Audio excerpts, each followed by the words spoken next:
Bayangkan kamu terjebak di suatu tempat tanpa jalan keluar. Satu-satunya harapanmu adalah seorang pejuang yang bahkan tidak yakin pada dirinya sendiri. Tapi justru dari keraguan itu lahirlah kekuatan yang paling nyata, yaitu kepercayaan. Petualangan Freeran, Farron, dan Stark di wilayah utara membawa mereka ke dalam terowongan mematikan yang penuh dengan kristal anti-sihir. Dan kali ini hanya keberanian dan rasa saling percaya yang bisa menyelamatkan mereka. Halo semuanya, selamat datang kembali di Nimepers ID, tempat kamu bisa menikmati kisah anime dan manga dengan lebih dekat dan lebih dalam. Hari ini kita akan masuk ke chapter 61 dan 62 dari cerita Souzo no Frieren, kelanjutan perjalanan mereka setelah ujian penyihir kelas 1. Cerita tentunya makin seru. Yuk langsung aja kita mulai.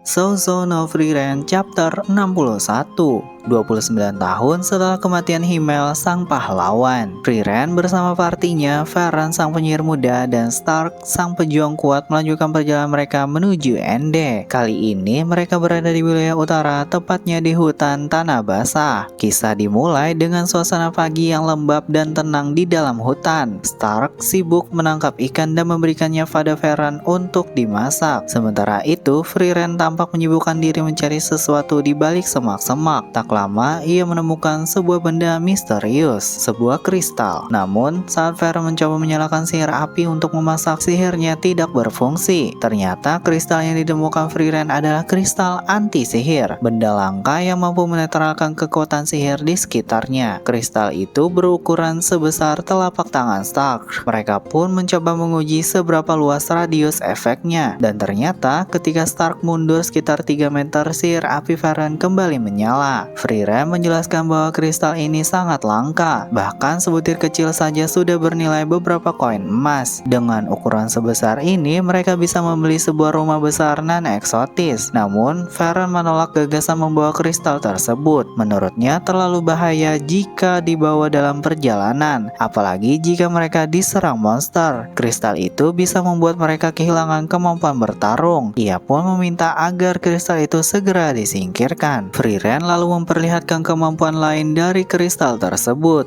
Ia menyalurkan mananya dan kristal itu langsung menyerapnya hingga memancarkan cahaya terang. Frieren tersenyum puas melihat hasilnya. Perjalanan mereka pun berlanjut. Kini mereka berada di dataran yang lebih tinggi dari tempat semula. Kristal yang tadi dibuang tampak masih bersinar terang dari kejauhan. Namun tiba-tiba tanah yang mereka injak runtuh. Mereka mencoba terbang menggunakan sihir tapi gagal. Mereka jatuh ke dalam sebuah terowongan bawah tanah yang dipenuhi kristal anti sihir. Untungnya pendaratan mereka cukup mulus berkat Stark yang menjadi bantalan hidup bagi keduanya. Stark sempat bercanda mengatakan bahwa jika mereka bisa membawa keluar bongkahan kristal ini, mereka akan jadi kaya raya. Tapi Frieren menepisnya. Ia menjelaskan bahwa kristal anti sihir adalah material paling keras di dunia. Tidak ada yang bisa memotongnya. Mereka pun melanjutkan perjalanan di dalam terowongan mencari jalan keluar. Frieren memperingatkan Stark bahwa saat ini ia dan Farron hanyalah gadis biasa tanpa mana, sehingga Stark harus lebih waspada dari biasanya. Mereka memancing, makan, dan beristirahat. Karena terowongan itu sangat luas, Farron merasa takut. Ia bahkan tak bisa menggunakan sihir deteksi sedikit pun, dan mereka beberapa kali menemukan tulang belulang monster di sepanjang perjalanan. Sementara itu, Frieren tetap tenang bahkan bisa tidur dengan nyenyak. Ketegangan memuncak saat seekor naga zenith beracun tiba-tiba muncul. Monster ini bukan lawan yang mudah, bahkan bagi Stark sekalipun. Stark bertanya bagaimana mungkin Frieren bisa tidur nyenyak dalam situasi berbahaya seperti ini. Frieren menjawab sederhana, "Karena aku percaya padamu." Ia mengatakan bahwa sebuah party tidak akan berjalan lancar tanpa rasa saling percaya. Namun Stark mengakui bahwa dirinya tidak percaya diri. Ia mengaku hanya seorang seorang pejuang pengecut yang berpikir untuk kabur saat situasi menjadi genting. Tiba-tiba Frieren melempar kristal yang dipenuhi mana miliknya. Cahaya menyilaukan memenuhi lorong. Di saat yang sama, kenangan masa lalu Frieren muncul ketika Aizen pernah mengatakan hal yang sama seperti Stark. Tapi Himmel, sang pahlawan legendaris, hanya tertawa dan berkata, "Kalau memang mau kabur, ayo kita kabur bersama-sama." Panel berpindah ke Stark yang kini membawa Frieren di pundaknya dan mengangkat Frieren dengan tangan satunya. Di momen yang sama, kenangan Frieren saat dulu melarikan diri bersama partinya dari kejaran seekor naga kembali muncul. Akhirnya, mereka berhasil keluar dari terowongan kristal anti sihir. Dengan semangat seperti biasa, Frieren langsung mengajak mereka melanjutkan perjalanan. Namun Stark kelelahan hanya bisa mengeluh. So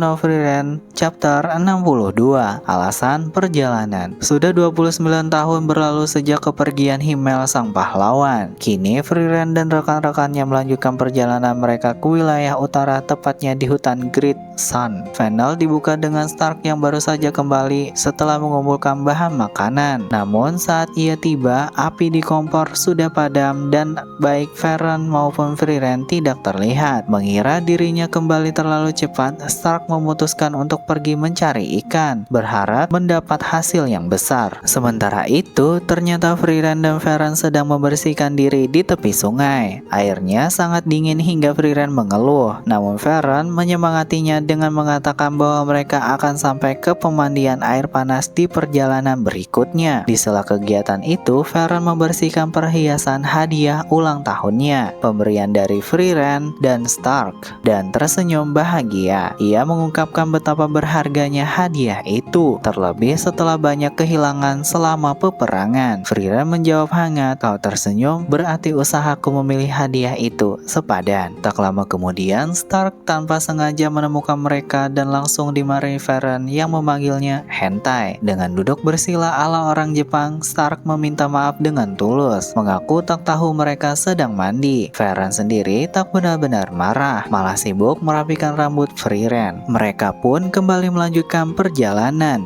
Stark terlihat masih merasa bersalah hingga Frieren menyinggung suasana yang jadi sedikit canggung. Ia bahkan berkata bahwa mungkin Stark dan Frieren adalah pasangan yang buruk. Stark terdiam, namun sebelum sempat menjawab, mereka tiba di sebuah pertigaan jalan. Frieren menjelaskan arah ke kanan menuju dataran utara dan ke kiri ke pelabuhan netral. Tempat itu juga mereka menemukan sebuah bangunan tua yang dikira Stark sebagai penginapan. Ternyata di dalam bangunan tersebut mereka bertemu kembali dengan party Wirbel. Wirbel menyapa hangat dan berterima kasih pada Stark atas bantuannya dalam perburuan babi hutan sebelumnya. Ia menjelaskan bahwa mereka harus segera kembali menyeberangi lautan karena ada gelagat kekacauan dari para iblis di utara. Ehre celetuk bilang kalau Wirbel merengek karena akan mengalami mabuk laut. Stark bilang Wirbel sudah dewasa bahkan paruh baya dan menanyakan apa yang salah dengannya. Wirbel menepis itu dan mengatakan kalau dia baru berusia 20 tahunan. Lalu Stark menjawab jika Shane, seorang pria paruh baya, sering mengatakan hal yang serupa. Hal ini mengingatkannya pada Shane, rekan mereka yang juga suka mengaku muda. Percakapan berlanjut ke tawaran lama Wirbel kepada Stark untuk bergabung dengan pasukan garis depan di utara. Frieren yang belum tahu tentang hal ini langsung bertanya. Wirbel menjelaskan bahwa mereka butuh prajurit tangguh seperti Stark selama 2-3 tahun untuk menstabilkan garis pertahanan. Namun Stark menolak, menyatakan bahwa sekarang dia adalah garda depan dari parti Frieren. Meski begitu, Wirbel masih mencoba membujuknya dan meminta izin langsung pada Frieren. Dengan santai Frieren mengizinkan, "Lakukan saja yang kau mau," ucapnya. Frieren terlihat tidak setuju dengan keputusan itu, tapi tidak berkata banyak. Wirbel lalu mengajak Stark untuk duduk di meja lain. Dari kejauhan, Frieren mengamati bahwa Stark tampak lebih menikmati waktunya bersama parti Wirbel, membuatnya bertanya-tanya apakah parti mereka terlalu kaku untuk Stark. Malam pun tiba. Stark duduk sendirian di balkon, menatap langit berbintang. Frieren mendekatinya. Tanpa menunggu, Stark langsung berkata, "Kalau kau khawatir tentang tawaran Wirbel,